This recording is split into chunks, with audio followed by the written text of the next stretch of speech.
in association with the Right Eye Productions broadcast. If Ty ever says he gets lost in your eyes, don't read too much into that. With Ty's vision, he gets lost just looking for a prize in a Happy Meal box. Hey, I found it.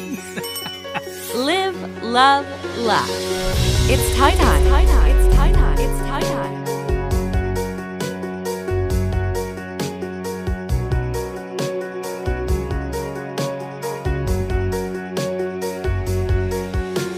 This is Ty at Night. 1968, back when the average price of a new car was $2,800. Gas for that car was 34 cents per gallon, and a loaf of bread was just 22 cents. In today's world, that may not make sense. But in 1968, someone who did make sense was Fred Rogers, when he created Mr. Rogers' Neighborhood. Ty Hunter. The original Mr. Rogers' Neighborhood was a children's television show that aired from 1968 to 2001. The show was again created, hosted, and written by Fred Rogers, who also served as the show's lead composer and chief puppeteer. Like many TV shows, many people assumed the show was filmed in Hollywood. However, that is not the case. Instead, Mr. Rogers' Neighborhood was actually filmed in Pittsburgh, Pennsylvania, in a back room at WQED TV studios. It is there the make-believe neighborhood, the owl tree, the trolley set, the characters, and the infamous foyer entryway into Mr. Rogers' home was built, created, and brought to life. Airing on TV for 33 years, Fred Rogers inspired kids of all ages, starting his episodes in a happy mood from the foyer of his living room, telling stories and planning his day, all while changing his shoes, vast array of sweaters, and singing the infamous "Won't You Be My Neighbor" theme song. Fred was more than just a TV host. He was an author,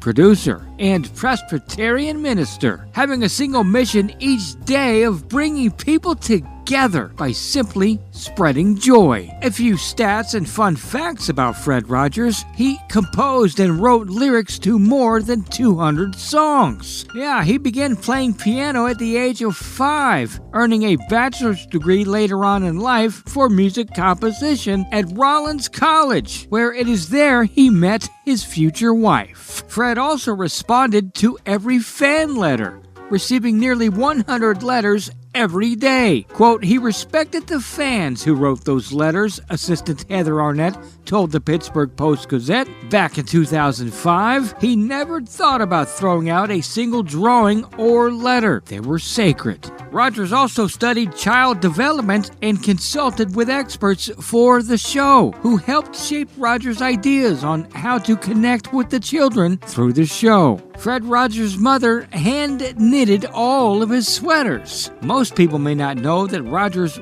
also was colorblind. In fact, he went on to mention it in one of the episodes of Mr. Rogers' Neighborhood, when Mr. Freely shows Rogers a few of his Speedy Delivery shirts in different colors, with Rogers briefly glazing over the topic but simply stating, "I don't see colors very well." Another stat, Fred Rogers weighed 143 pounds nearly all his life. He was a vegetarian, and the number 143 coinciding with his weight meant "I love you," Fred says. It takes one letter to say I, 4 letters to say love, and 3 letters to say you. 143. Isn't that wonderful? As he told Esquire during an interview back in 1998. Fred was also against barriers. You see, his office had armchairs and a sofa instead of a desk. Rogers' office at WQED Studios was furnished with comfortable seating instead of a desk, again, not wanting any barriers. Now, as we wind down, where are the show artifacts today, you might ask? Ty Hunter. The Children's Museum of Pittsburgh displays artifacts from the original Mr. Rogers' Neighborhood show, including original puppets, Fred's iconic sneakers, photos, and videos. Also, every day is a beautiful day in the neighborhood at the Heinz History Center in Pittsburgh, Pennsylvania. It is there you will find the Mr. Rogers Neighborhood Expedition. You can travel to the neighborhood of make-believe to see the iconic artifacts up close, from the actual on-screen living room set that Mr. Rogers walked through to begin each show, to King Friday's castle, and even Mr. Freely's Speedy Delivery tricycle. The long-term exhibit houses the largest collection of original items on public view, even the actual on-screen neighborhood model of the cars and streets shown in every episode. Also on view is a lifelike figure of Mr. Rogers himself, wearing his iconic sweater, necktie, khakis, and sneakers. And as we wrap up, for 33 years, Mr. Rogers' Neighborhood may have been one of make-believe, but if you're like me, it is one that I remember as a child and a memory that will last a lifetime. Ty at Night. Everybody wants to be someone else. In reality, it starts with yourself. So put on your shoes, find a good mood, and have a good day. Hey! Thanks for hanging out with us on Ty at Night. In association with the Right Eye Productions broadcast.